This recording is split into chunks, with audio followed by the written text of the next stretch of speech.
12-18 నుంచి 9-12-23 ఆ 5 సంవత్సరాల కాలంలో ఉన్నటువంటి అప్పుల ఖాతాలన్నింటినీ కూడా మాకు బదలాయించమని చెప్పి మేము బ్యాంకులను అడిగాం. 32 బ్యాంకులు ఈ రాష్ట్రంలో ఉన్నటువంటి బ్యాంకులకే బ్రాంచులు ఉన్నటువంటి బ్యాంకులు మనకి ఆ యొక్క రైతుల యొక్క పేర్లతో సహా ఖాతా నెంబర్లు మాకు ఇచ్చారు. ఆ ఖాతా నెంబర్లో వాళ్ళు ఎంత అప్పు ఉందంటే అంత అప్పు మేము బ్యాంకులకు జమ చేసాం. ఆ ఖాతా నెంబర్లో సాంకేతిక పరంగా ఎక్కడైనా తప్పు వచ్చినా ప్రతి రైతు వేదిక దగ్గర మా ఏఓలు ఏఈఓలు ఉన్నారు. ఆ రైతు ఏదన్నా అనుమానం వస్తే ఆధార్ నెంబర్ నొక్కితే సమాచార పత్రం వస్తుంది డేటాలోని, రైతు సమాచార పత్రం. అది TV9 ఆయన ఎందుకు రాలేదు అని అంటే ఆయన 90,000 తీసుకుంటే అప్పు. నేను అనుకుంటా నేను 1,00,000 లోపు తీసుకున్నా కదా నాది రాలేదని అనుకుంటా, కానీ అది 1,10,000 అయి కూర్చుంది. అందుకని అందుట్లో ఏమొస్తుందంటే మీది అకౌంట్లో 1,10,000 ఉంది, నెక్స్ట్ విడతలో మీకు వస్తుంది. ఎందుకు రిజెక్ట్ అయిందంటే అందుట్లో తెలుస్తుంది ఎమ్మటే. కాబట్టి ఈ రాష్ట్రంలో ఉన్నటువంటి రైతు యొక్క ఖాతా నెంబరు మా దగ్గర ఉంది. ఆధార్ నెంబర్ తప్పు వచ్చినా, ఖాతా నెంబర్ తప్పు వచ్చినా, బ్యాంకు తప్పున్నా, రైతుది తప్పున్నా, పేర్లు తప్పుబడ్డా అన్నీ కూడా క్లారిఫై చేసేదానికి యంత్రాంగం ఉంది.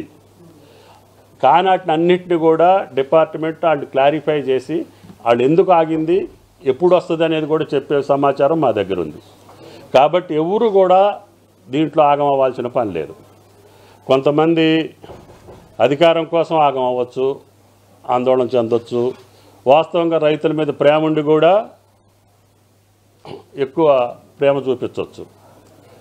అట్లాగే అధికారం కావాలని కోరుకునే వాళ్ళు కూడా కొంతమంది ఉంటారు. దానికి ఏదైనా మనం దీని మీద ఏం బురద జల్లితే మనకు వస్తుందని ఆశపడవచ్చు. కానీ నిష్పక్షపాతంగా ఉండాల్సినటువంటి మన వ్యవస్థ కూడా తొందరపడి, ఇప్పుడు నిన్న కొన్ని పేపర్లలో కొన్ని పేర్లు వచ్చినాయి. నేను ఆ పేర్లన్నీ ఉదయం నుంచి వెరిఫై చేయించా, వాళ్ళకి డైరెక్ట్గా ఫోన్లు చేయించి, ఏమ్మా మీరు పేపర్లో వచ్చింది ఏంటి కథ అని.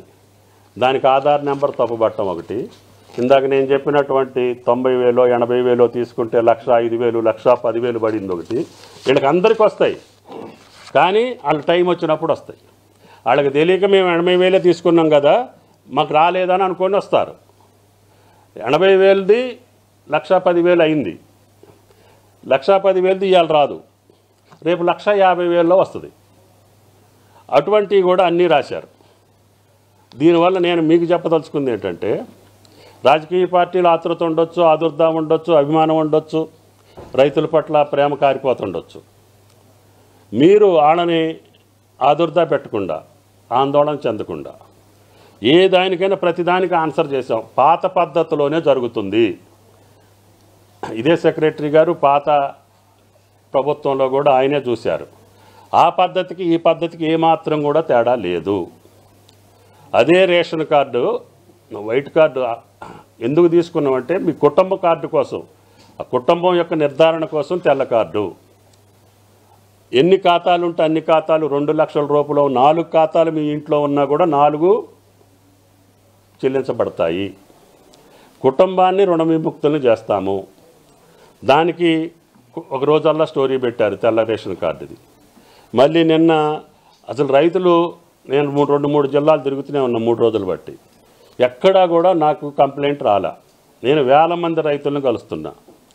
మరి రాసే పత్రికలు కానీ చూపించే టీవీలు కానీ ఎన్ని వేల మందిని గెలిచారో ఎన్ని లక్షల మంది గెలిచారో నాకు తెలియదు, కానీ పుంకాలుగా స్టోరీలు వస్తున్నాయి. దానివల్ల ఏమవుతుంది అని అంటే నిజంగానే జరుగుతుందేమో. నేను సాంకేతికంగా తెలుసుకొని చెప్పండి అంటున్నా.